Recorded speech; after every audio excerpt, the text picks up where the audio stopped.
Mountain bikes are just not selling. That is a report going on here.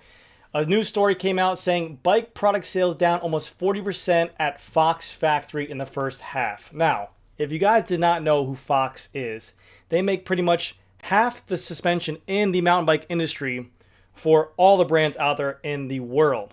There's either Fox and then there's RockShox. Now, there's a bunch of other brands out there that have their enthusiast brands or their tidbits in place, like Öhlins or other companies like that. But Fox and RockShox are two of the main ones. And this has to go along with a lot of the things I've been saying in the past videos. But when a massive company like Fox is down 40% in the first half of the fiscal year, it's pretty wild. And I'm going to talk to you guys about how it's going on in my store now, because summertime for our store is absolutely slow. And I've heard this from all other dealers around the area, all other stores in the United States as well, even though that's their season. But for some reason, mountain bikes have just not been selling for us, at least. Not even a conversation, not even a talk of them. And it's proof in the pudding right here. So in today's video, we'll talk about some top talking points in this story, which I'm going to talk about, like OEM inventory of their destocking phase, which is basically manufacturers like Trek, Giant, Specialized, whoever. There was a time period where they weren't really stocking any items, and they're basically just making orders to sell to distributors. But now this is the case where they're finally going to go ahead and accumulate some inventory and go back to old pre-COVID days, where now they have to go ahead and hold on to inventory. We're starting to see stock levels return. And then we'll also talk about Fox's sales and also other businesses discounting bikes, because literally it seems that any kind of all mountain bike, no matter what kind of suspension is, which I'll show you guys examples, manufacturers, retailers, online e-commerces have massive discount installation on these bikes from 40 to 50 to 35 to 15% off across the board. And it becomes to the point where, like I talked about in my videos from 2020, there's a point where deflation, where you buy inventory for your store, you buy inventory for your warehouse, you buy inventory for whatever. You have that high demand price. Let's say a bike $6,000 at that time. People are buying them, selling off the shelf like crazy. And then all of a sudden you have that stock, that demand falls off. So you're stuck with all these $6,000 bikes. And then next year, the new model is going to be priced to sell at that new price. So now you have old model at a high price. The new bike is a new model at a cheaper price. And you're stuck with inventory that you literally have to cut in half, and your profit goes to crap. So hopefully you guys enjoy the video. We got some bikeonomics here. And yeah, let's get into it.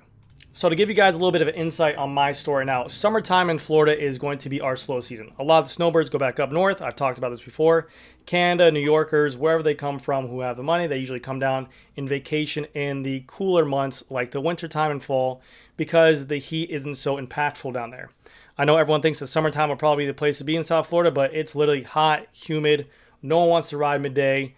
If you don't get out early, you can't ride. It's also been crazy windy with the storm season as well. So summertime is very slow to us. It gets to a point where there might not even be a walk-in to our store within 2 or 3 days. A lot of our business is being done via social media, e-commerce, whatever the case might be. And this is definitely I see a lot more stores active on social media now, pushing sales, pushing products, pushing emails and stuff like that as well. So this is not new. And I also heard that even up in the place where the places in season, like the more northern states where the weather's a little bit warmer and they're able to ride, it's still not as moving as it was before. Obviously, we all know where our economy is. Obviously, we all know that there is definitely bikes are not the most important priority on everyone's list, but still, this is still a business side of it. So basically, Fox said sales of its bike products in the half were down 87.9 million, or 39.3%, 40%, nearly 50%. Obviously, I'm just gaslighting there, but 40%, which is crazy, from the same period last year. The company said in its second quarter, bike sales were up 52% from the first quarter, however. Now also, this is a nice little excerpt as well, and this is pretty much what I've been saying for a long time. Manufacturers were not stocking bikes like they used to. You used to be able to come into a bicycle store, tell me you want to buy a bike. I want to buy a bike in this color, this size, and I like to get an order here. Yeah, let me check the website. Cool. Yeah, seems like they have one in stock. Give me about a week or two. That's it. Nowadays, you want to buy a bike. If it's not on the floor, or it wasn't, or you want a bicycle that you had to order, there was very little expectation that would be there within a couple months. So now we're starting to see companies have stuff in stock. Now we're starting to see companies keep whole SKUs in stock, whole sizes, whole colors. And this is basically what I kind of touched on. Within bike, we're seeing positive signals that OEM, which is basically like manufacturers, inventory destocking phase, which we have been discussing over the last several quarters, is nearly its conclusion. So destocking is basically the lack of stocking product. So they're starting to see companies forced to kind of stock this product because maybe their dealers aren't ordering as much, there's no demand for consumers, and they're getting back to their normal level of stocking. No one wants to sit on product, but this is just the way that business has always been done. Retailers, online, e-commerce, whatever the case might be. So we have all that together. For some reason, mountain bikes in specific, I don't know if the hype has fallen off, but during the pandemic time, if you want to buy a mountain bike, no matter the case of it, you couldn't find one. Entry-level rock hoppers, mid-tier 2,000 bikes, 3,000, 4,000, 5,000, S-Works, whatever the case would be, if you had a mountain bike on the floor, it's sold. Obviously, everything's sold. People had money, different times, different places. Now what we're starting to see is everything's becoming so tight in this economy that the middle-class people don't have as much free time to go ahead and ride their bikes. The middle class are mainly working side hustles to go ahead and pay for bills or normal bills, whatever the case might be.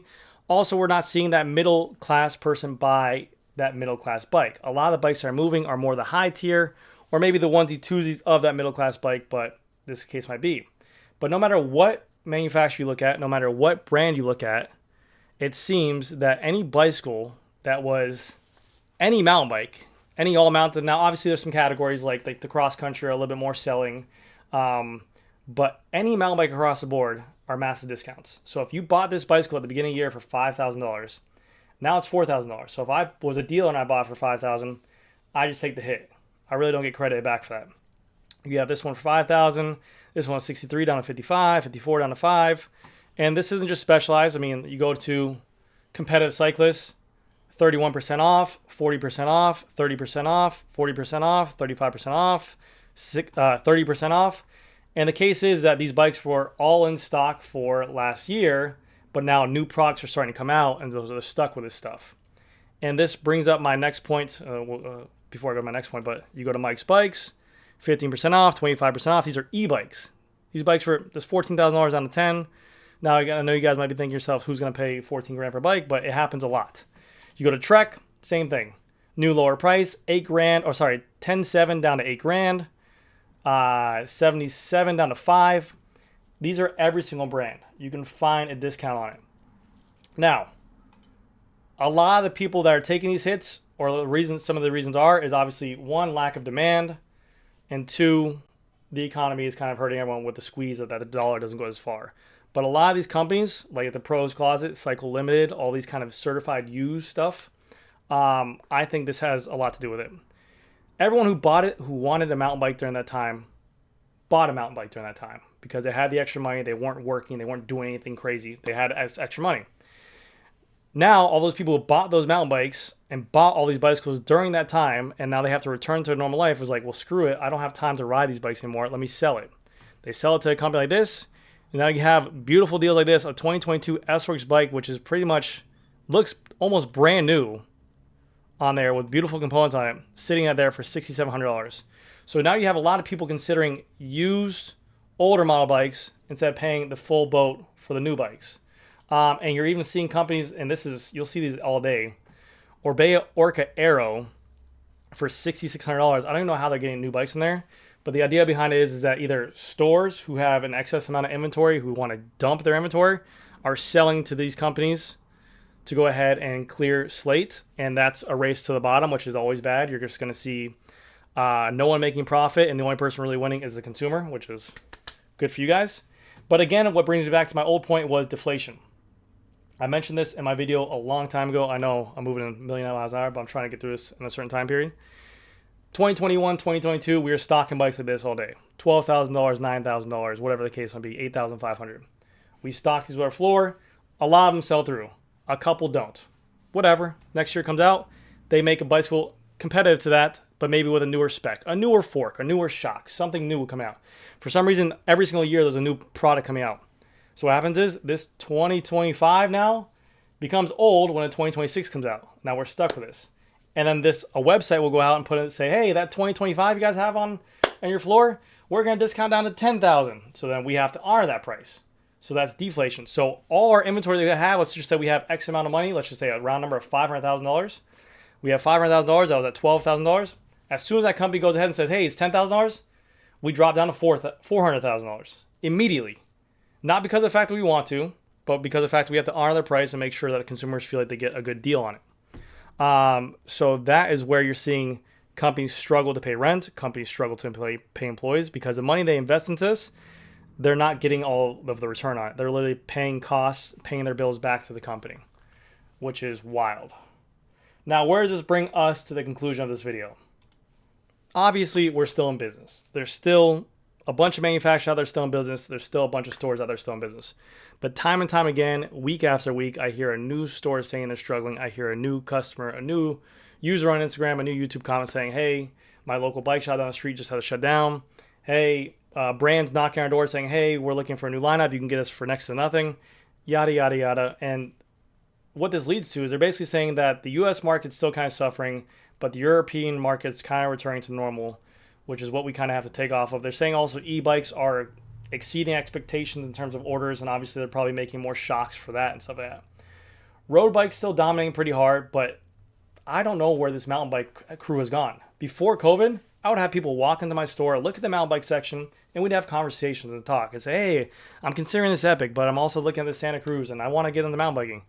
I just don't think the people have the free time like they used to. I just don't think people have the free cash like they used to. If you're my age in America with a family or whatever the case may be, even when out with a family, everything has cost crazy amounts. And like we said, it's a bicycle.